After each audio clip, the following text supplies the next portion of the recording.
Ehem. Alhamdulillah hari ini diizinkannya untuk sampai ke masjid ni.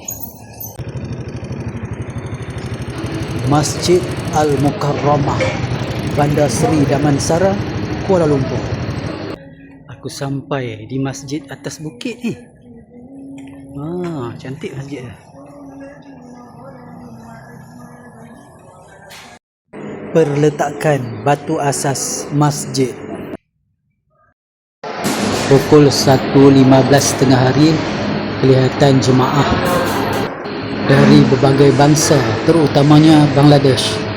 Sesiapa yang nak bersedekah, ini QR tabung masjid. Alhamdulillah dah selesai solat.